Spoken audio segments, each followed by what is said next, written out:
हिंदू धर्म न केवल हिंदुओं के लिए बल्कि ये धर्म समाज के सभी वर्ग के लोगों के लिए बेहद ही महत्वपूर्ण है, क्योंकि इस धर्म में सर्वार्थ सिद्धि और लोकहित की बात कही गई है, जो शायद अन्य धार्मिक ग्रंथों में स्पष्ट रूप से देखने को नहीं मिलती है।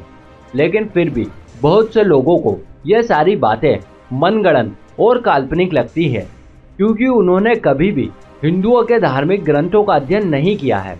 दरअसल हिंदू धर्म की बुनियाद 4 वेद, 6 शास्त्र और 18 पुराणों पर टिकी हुई है। अर्थात यही वेद, शास्त्र और पुराण भारत की आत्मा है। इन्हीं पुराणों में से एक है गरुड़ पुराण, जिसमें आत्मा से जुड़ी कुछ बेहद ही रोचक और महत्वपूर्ण जानकारियां देखने को मिलती है।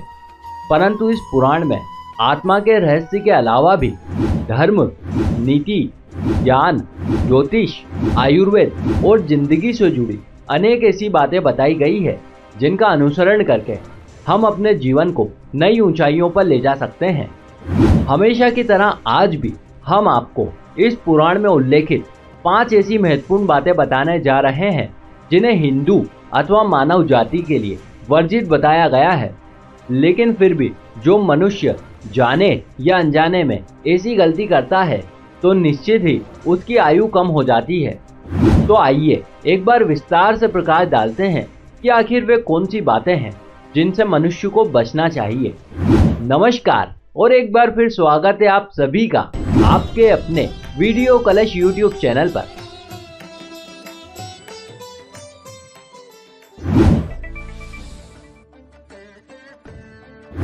देर रात तक सोने वाला मनुष्य ब्रह्म मुहूर्त की शुद्ध वायु का सेवन नहीं कर पाता है, जिससे थोड़ी उम्र बढ़ने के बाद उसे कई प्रकार के श्वास संबंधी रोगों से जूझना पड़ता है।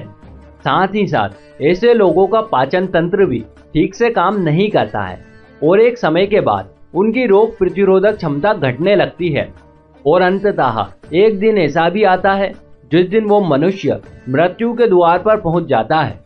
तो मित्रों, इसी वजह से इस पुराण में हमें ब्रह्म मुहूर्त में उठने की बात बताई गई है, ताकि हम शुद्ध वायु का सेवन कर अनेक प्रकार के श्वास संबंधी रोगों से मुक्त रह सकें।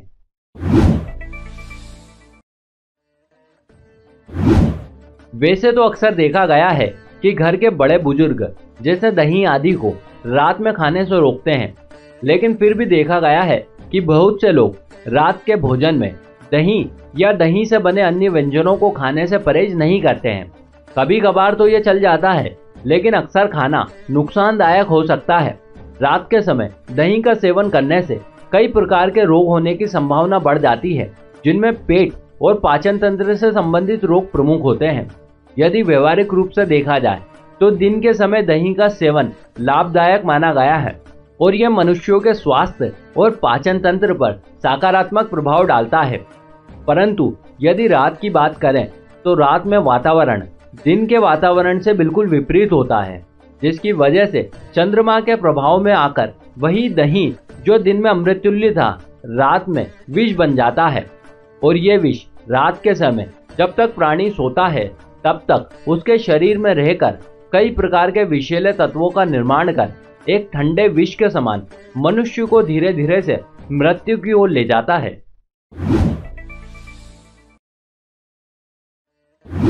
जैसा कि हम सभी जानते हैं, हिंदू धर्म में दाह संस्कार का महत्व है, क्योंकि हिंदू वैज्ञानिक अर्थात हमारे प्राचीन ऋषि मुनियों ने शरीर और आत्मा के विज्ञान को आज से हजारों साल पहले ही खोज निकाला था।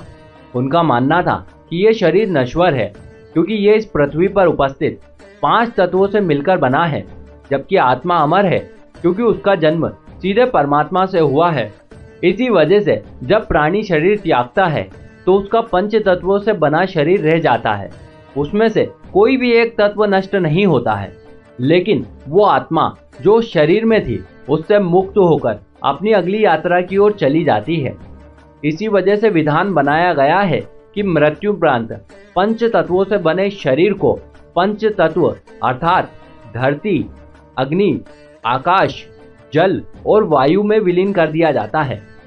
परंतु इसमें सावधानी रखने योग्य ये बात है कि जब दाह संस्कार किया जाता है तो मृत शरीर में मौजूद कई प्रकार के हानिकारक तत्व जैसे जीवाणु, विषाणु आदि अग्नि के संपर्क में आने से पहले ही धुएं में मिलकर वायुमंडल में फैल जाते हैं।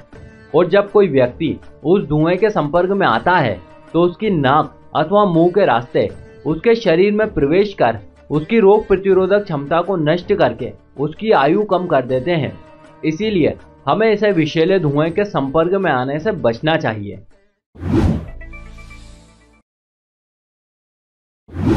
हिंदू धर्म पूरी तरह से शाकाहारी है और किसी भी दशा में बलि प्रथा अथवा अन्य जीवों को मारकर खाने की अनुमति नहीं देता है। वैसे देखा जाए तो ये बात केवल अहिंसा को ध्यान में रखकर नहीं कही गई है, बल्कि इसमें मनुष्यों के स्वास्थ्य का भी ख्याल रखा गया है। खासकर बासी मांस को सबसे ज्यादा घातक बताया गया है, क्योंकि यदि बासी मांस संक्रमित होता है तो ये कैंसर जैसे प्राणघातक रोगों का कारण बनता है। और यदि किसी दशा में संक्रमित नहीं भी हुआ तो भी प्राणियों की आयु को तो कम कर ही देता है। वैसे भी वर्तमान में संपूर्ण विश्व प्राणघातक संक्रमण से जूझ रहा है और अनेक जांचों और अध्ययनों से जो तथ्य सामने निकल कर आए हैं उनसे हमें एक ही बात पता चलती है कि इस प्रकार के संक्रमण की उत्पत्ति जीवों से हुई है। शायद इसी वजह से इस ग्रंथ में शुष्क मांस को प्राणघातक बताया गया है।